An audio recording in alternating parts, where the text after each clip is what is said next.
खान साहब, नवाज शरीफ की नाअहली और इमरान खान की नाअहली पे ज़रा रोशनी डालें। दोनों की नाअहली में ज़मीन आसमान का फ़र्क है। जो बेसिकली नवाज शरीफ की नाअहली थी वो तो बेसिकली एक बैनुल-अक़वामी बहुत बड़ी साजिश थी, जो कि नवाज शरीफ के ख़िलाफ़ बेसिकली नहीं की गई थी, बल्कि पाकिस्तान के ख़िलाफ़ एक बहुत बड़ी साजिश की गई थी।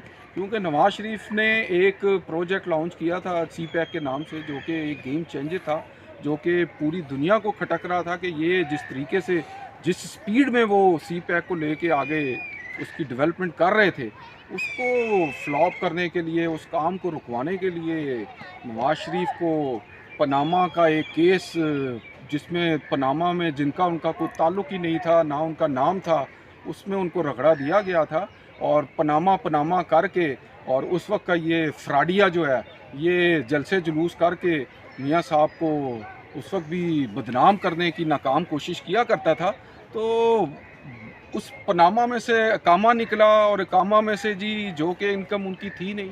पाकिस्तानी जो रूल हैं, जो रूल ऑफ रेगुलेशंस हैं, आपकी जो इनकम जो आपने वसूल ही नहीं की, ना तो आप मजाज हैं उसके अगेंस्ट कोई टैक्स देने के, और ना ही उसको आप डिक्लेयर करने के।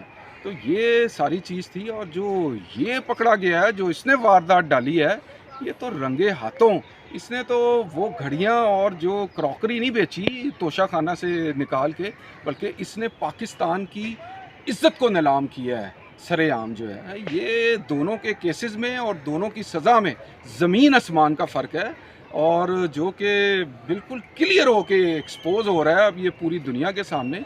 इसके वोटर और सपोर्टर को सोचना चाहिए कि क्या सच है और क्या गलत है, किसके साथ खड़े हैं, हक के साथ खड़े हैं या ना हक के साथ। पाकिस्तान जिंदाबाद।